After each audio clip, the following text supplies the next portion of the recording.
Hey everyone, welcome back to the channel, and this is the class 12th series in which we will talk about the variations in the psychological attributes. तो हमने कल कुछ topics को cover किया था multiple intelligence के बारे में बेसिकली। तो आज हम थ्योरी ऑफ मल्टीपल इंटेलिजेंस को डिस्कस करेंगे और इसमें हम देखेंगे कि इस थ्योरी में कौन कौन सी वेरिएशंस हमें देखने को मिलती हैं और क्या क्या इंटेलिजेंसीज के टाइप्स हैं बेसिकली। ठीक है, सो लेट्स स्टार्ट।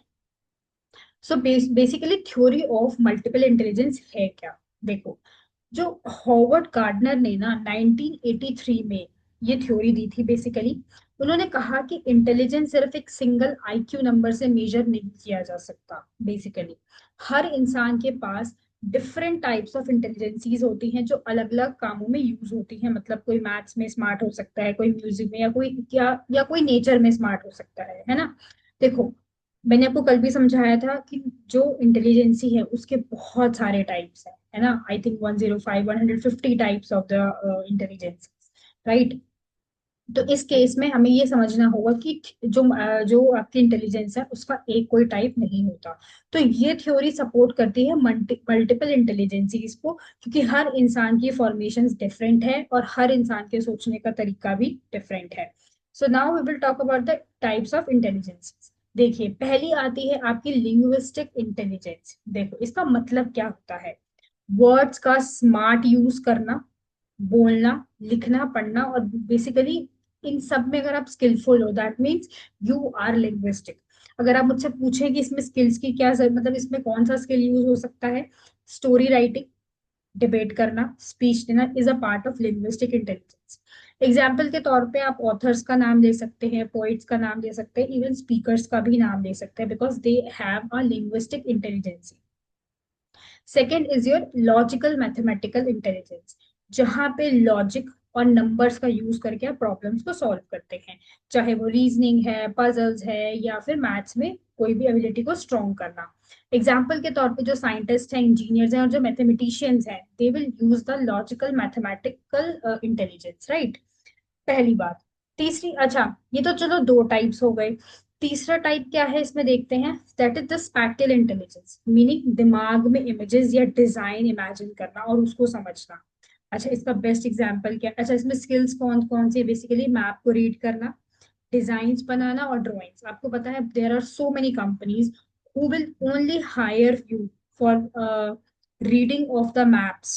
आपको मैप्स का डिजाइन समझने के लिए हायर करेंगे, डिजाइन्स बनाने के लिए हायर करेंगे। एग्जाम्पल के तौर पे जो आर्किटेक्ट्स होते हैं, ग्राफिक डिजाइनर्स होते हैं, पेंटर्स होते हैं, they have a spatial intelligence. That means कि they have a extra imaginary vision of these things. Next is your musical intelligence, मतलब म्यूजिक की सेंस होना, सुर ताल और एकदम रिद्म में समझना, that is your musical intelligence. Example के तौर पे सिंगिंग, कंपोजिंग, इंस्ट्रूमेंट बजाना is a part of the musical intelligence. Example के तौर पे आपकी जो भी आपके सिंगर्स वगैरह हैं, कंपोजर्स हैं, म्यूजिशियंस हैं, they have a spatial intelligence, sorry, musical intelligence. So next is your bodily kinesthetic intelligency. देखिए, अपनी बॉडी का यूज करके काम करना या एक्सप्रेस करना, that is the bodily kinesthetic intelligence. जैसे स्पोर्ट्स है, डांस है, सर्जरी है, एक्टिंग है, that is the bodily kinaesthetic.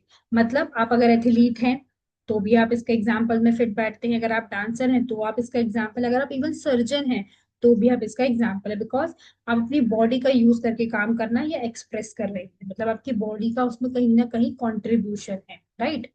Next is your intrapersonal intelligence, मतलब दूसरे लोगों को समझना और उनके साथ अच्छी तरह डील करना, जैसे कि कम्युनिकेशन करना, टीम वर्क करना या एम्पैथी। जैसे आपके टीचर्स हैं, लीडर्स हैं, इवन आपके जो काउंसलर्स होते हैं, they have a skill of interpersonal intelligence. That is the interpersonal. अच्छा, इसमें कंफ्यूज नहीं होना, एक होता है इंटरपर्सनल, एक होता है intrapersonal. Now what is the meaning of intrapersonal? Interpersonal का मतलब है दूसरों को समझना, इंट्रापर्सनल का मतलब है खुद को समझना। अपने, अब देखो, बेसिकली अपने इमोशंस को, गोल्स को और स्ट्रेंथ पे कंट्रोल होना, जिसे हम सेल्फ रिफ्लेक्शन, कहीं ना कहीं सेल्फ अवेयरनेस और प्लानिंग भी बोलते हैं। जो philosophers, psychologist and the spiritual leaders, are the intrapersonal intelligence. They have the skill of intrapersonal intelligence because they have the light within it. हम कहते हैं ना कि हमें अंदर की लाइट को ऑन करना पड़ता है अपने आप को समझने के लिए. जो स्पिरिचुअल हीलर्स होते हैं ना, उनके अंदर ये क्वालिटी और उनके अंदर ये इंटेलिजेंसी होती है, so that they will know about our self. जब आप अपने आप को जानते हो तो आप दूसरों को भी जानने लगते हो, है ना. Last one is your naturalistic intelligence. Now what is the meaning of naturalistic intelligence? Nature और एनवायरमेंट को समझना. ठीक है. प्लांट्स हैं, एनिमल्स हैं, नेचर के पैटर्न्स को ऑब्जर्व करना, that is a naturalistic because they will be provided by the nature. Example के तौर पे आपके बायोलॉजिस्ट हैं, फार्मर्स हैं, इन्वायरमेंटलिस्ट हैं. They have the quality of naturalistic intelligence. So now we will discuss the case study of theory of multiple इंटेलिजेंसीज.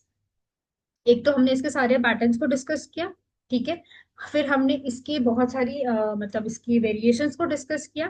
तो अभी मैं आपके साथ एग्जाम्पल के तौर पे एक छोटा सा एक केस स्टडी को डिस्कस करूंगी सो दैट आपको एक रियल लाइफ का एग्जाम्पल मिल जाएगा. मान के चलिए एक लड़का है रोहन, वो 15 साल का है. वो एक 10th क्लास का स्टूडेंट है. स्कूल में उसके मैथ्स के जो एवरेज स्कोर होते हैं ना, जैसे मान के चलिए उसके स्कूल के एवरेज स्कोर है होते हैं, लेकिन वो डिबेट कंपटीशन में मतलब हर बार फर्स्ट आ जाता है और मार्क्स उसके आते हैं एवरेज. उसको कहानी लिखना, शायरी करना और स्टेज पे बोलना बहुत पसंद है. साइंस प्रोजेक्ट में वो ज्यादा मार्क्स ला नहीं पाता, लेकिन हिस्ट्री के एसेस में टीचर्स उसकी तारीफ करते नहीं थकते. अगर मैं इसे एनालाइज करूं तो एनालिसिस करने के बाद पता लगता है कि इसमें गार्डनर्स थ्योरी लगती है. अच्छा, गार्डनर्स थ्योरी का मतलब क्या है? रोहन का लॉजिकल मैथमेटिकल जो इंटेलिजेंस है ना, वो बहुत ही एवरेज है. ठीक है. इसलिए वो मैथ्स या साइंस में टॉप नहीं कर पाता, लेकिन उसका जो लिंग्विस्टिक इंटेलिजेंस है वो बहुत स्ट्रांग है. तो वर्ड्स को क्रिएटिव इफेक्टिव यूज करके वो डिबेट बहुत अच्छे से कर लेता है और इवन सक्सेसफुल भी हो जाता है. अगर सिर्फ आईक्यू टेस्ट से उसकी एबिलिटी जज करे तो उसका असली टैलेंट टैलेंट इग्नोर हो जाएगा. तो गार्डनर्स थ्योरी के हिसाब से रोहन की जो स्ट्रेंथ है उसको डेवलप करने के लिए उसको पब्लिक स्पीकिंग, क्रिएटिव राइटिंग और इवन लेक्चर जो आपके लिटरेचर एक्टिविटीज है उसमें ज्यादा उसको अपॉर्चुनिटी मिलनी चाहिए. अगर आप इस केस स्टडी से अगर आप कोई लेसन लेना चाहें तो क्या है, हर स्टूडेंट एक ही टाइप का स्मार्ट नहीं होता. एजुकेशन सिस्टम को स्टूडेंट के मल्टीपल इंटेलिजेंसीज पे फोकस करना चाहिए. सिर्फ अकेडमिक्स पे फोकस ना करके उसको मल्टीपल चीजों पे बात करनी चाहिए. अगर स्ट्रेंथ पे काम की जाए तो स्टूडेंट अपनी फील्ड में एक्सेल कर सकता है. So this is the best case study for you to examine these kinds of theories as well. So this is all about the multiple theories of intelligences. So in the next video, we will discuss more about this chapter, and I hope we will cover this chapter as soon as possible. So thank you so much. And for the more information, you can subscribe this channel for the upcoming updates. So bye everyone.